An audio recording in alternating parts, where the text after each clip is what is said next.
Hello అందరికీ, మంతిని style పులిహోర చాలా టేస్టీగా చాలా రుచిగా ఉంటుంది.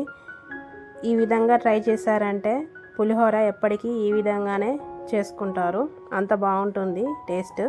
ఫస్ట్ చింతపండు నానబెట్టుకొని అందులోంచి గుజ్జు తీసుకోవాలి. ఈ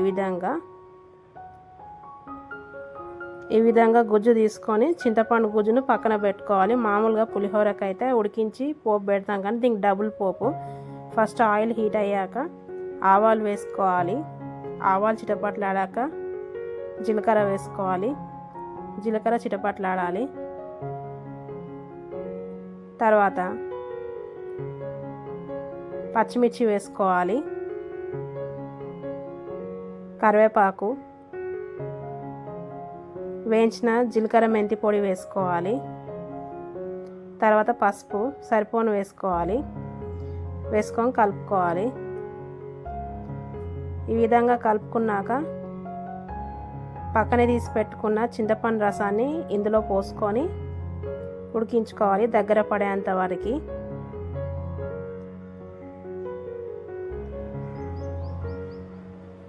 ఇందులో తగినంత ఉప్పు వేసుకోవాలి.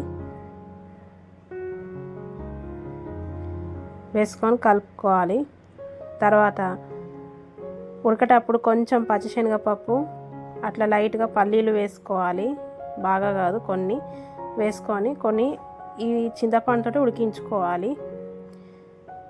చింతపండు రసం తిక్కగా అయ్యేంతవరకు ఉడికించుకోవాలి, చిక్కగా పడేంతవరకు. కొంచెం బెల్లం ముక్క వేసుకోవాలి. వేసుకొని కలుపుకోవాలి. ఈ విధంగా చిక్కగా పడాలి. ఎంత చిక్కగా పడితే అంత టేస్ట్ ఉంటుంది పులిహోర, చింతపండు గుజ్జు. తర్వాత స్టవ్ ఆఫ్ చేసేసుకొని మళ్ళీ వేరే కడాయి పెట్టుకొని ఆయిల్ హీట్ అయ్యాక జీలకర్ర ఆవాలు వేసుకోవాలి. చిటపట్లాడాలి. తర్వాత పచ్చిశనగపప్పు, పచ్చిమిర్చి వేసుకోవాలి. పల్లీలు వేసుకోవాలి. ఆల్రెడీ ఫస్ట్ పోపులో కొన్ని పచ్చిమిర్చి వేసాము, ఇందులో కొన్ని పచ్చిమిర్చి చూసి వేసుకోవాలి. పల్లీలు వేయించుకోవాలి. తర్వాత ఎండుమిర్చి వేసుకోవాలి. వేసుకొని కలుపుకోవాలి.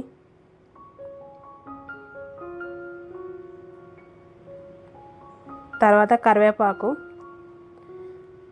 తర్వాత ధనియాల పొడి వేయించింది వేసుకోవాలి. వేసుకొని ఇందాక ఉడికించి పెట్టుకున్న పులిహోర పులుసుని ఇందులో పోసుకోవాలి. ఈ పోపులో డబుల్ పోపు అన్నట్టు స్టవ్ ఆఫ్ చేసేసుకోవాలి. ఈ మంతిని స్టైల్ పులిహోర డబుల్ పోపు, ఇది చాలా బాగుంటుంది టేస్ట్. ఒకసారి ఈ విధంగా ట్రై చేశారంటే ఎప్పటికీ ఈ విధంగానే చేసుకుంటారు.